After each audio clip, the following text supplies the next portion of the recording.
चरित्रहीन लड़कियों के क्या लक्षण होते हैं?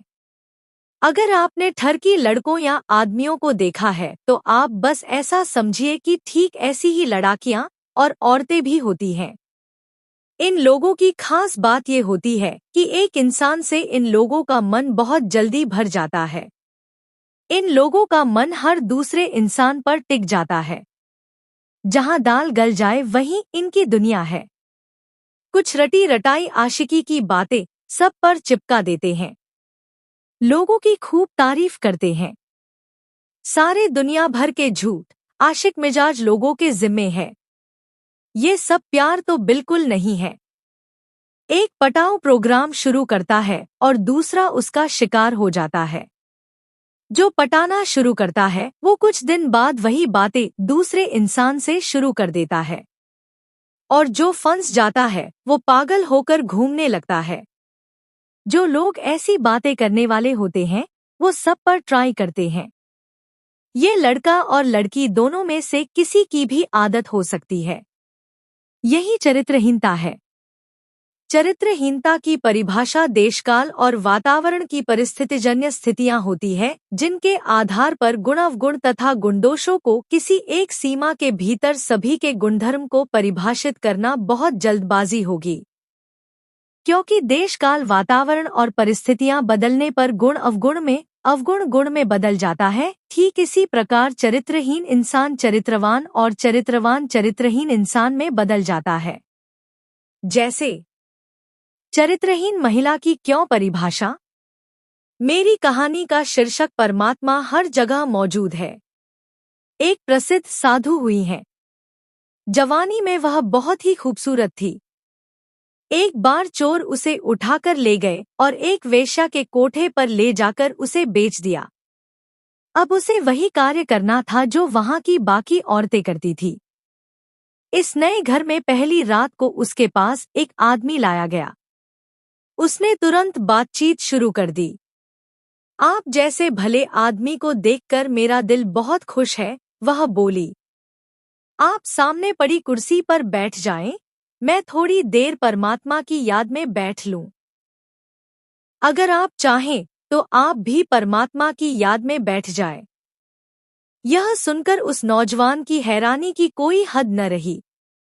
वह भी उस औरत के साथ धरती पर ही बैठ गया। फिर वह उठी और बोली, मुझे विश्वास है कि अगर मैं आपको याद दिला दूं कि एक दिन हम सबको मरना है तो आप बुरा नहीं मानोगे। आप यह भी भली भांति समझ ले कि जो पाप करने का आपके मन में चाह है वह आपको नरक की आग में धकेल देगा। अब आप स्वयं ही फैसला कर लें कि आप यह पाप करके नरक की आग में कूदना चाहते हैं या इससे बचना चाहते हैं। यह सुनकर नौजवान हक्का बक्का रह गया।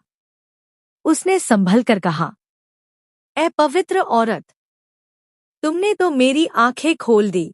जो अभी तक पाप के भयंकर नतीजे की तरफ से बंद थी, मैं वचन देता हूँ कि फिर कभी कोठे की तरफ कदम नहीं बढ़ाऊंगा।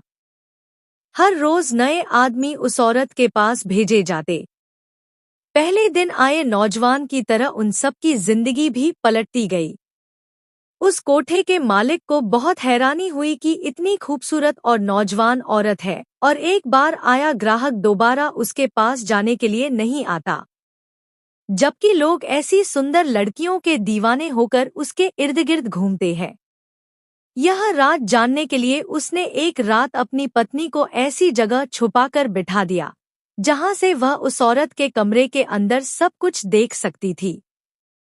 वह यह जानना चाहता था कि जब कोई आदमी उस औरत के पास भेजा जाता है तो वह उसके साथ कैसे पेश आती है। उस रात उसने देखा कि जैसे ही ग्राहक ने अंदर कदम रखा, औरत उठकर खड़ी हो गई और बोली, आओ भले आदमी, आपका स्वागत है। पाप के इस घर में मुझे हमेशा याद रहता है कि परमात्मा हर जगह मौजूद है। वह सब कुछ देखता है और जो चाहे कर सकता है। आपका इस बारे में क्या ख्याल है? यह सुनकर वह आदमी हक्का बक्का रह गया और उसे कुछ समझ न आया कि क्या करे क्या कहे। आखिर वह कुछ हिचकिचाते हुए बोला, हाँ, पंडित और मौलवी भी कुछ ऐसा ही कहते हैं। वह कहती चली गई, यहाँ पाप से घिरे इस घर में मैं कभी नहीं भूलती कि परमात्मा सब पाप देखता है और पूरा न्याय भी करता है। वह हर इंसान को उसके पापों की सजा जरूर देता है। जो लोग यहाँ आकर पाप करते हैं उसकी सजा पाते हैं। उन्हें अनगिनत दुख और मुसीबतें झेलनी पड़ती हैं। मेरे भाई, हमें मनुष्य जन्म मिला है भजन बंदगी करने के लिए, दुनिया के दुखों से हमेशा के लिए छुटकारा पाने के लिए, परमात्मा से मुलाकात करने के लिए, न कि जानवरों से भी बदतर बनकर उसे बर्बाद करने के लिए। पहले आए लोगों की तरह इस आदमी को भी उस औरत की बातों में छुपी सच्चाई का एहसास हो गया। उसे जिंदगी में पहली बार महसूस हुआ कि वह कितने घोर पाप करता रहा है और आज फिर करने जा रहा था। वह फूट फूट कर रोने लगा और औरत के पांव पर गिरकर क्षमा मांगने लगा। औरत के शब्द इतने सहज, निष्कपट और दिल को छू लेने वाले थे कि उस कोठे के मालिक की पत्नी भी बाहर आकर अपने पापों का पश्चाताप करने लगी। फिर उसने कहा, ए पवित्र लड़की, तुम तो वास्तव में साधु हो। हमने कितना बड़ा पाप तुम पर लादना चाहा। इसी वक्त इस पाप की दलदल से बाहर निकल जाओ। इस घटना ने उसकी अपनी जिंदगी को भी एक नया मोड़ दे दिया और उसने पाप की कमाई हमेशा के लिए छोड़ दी।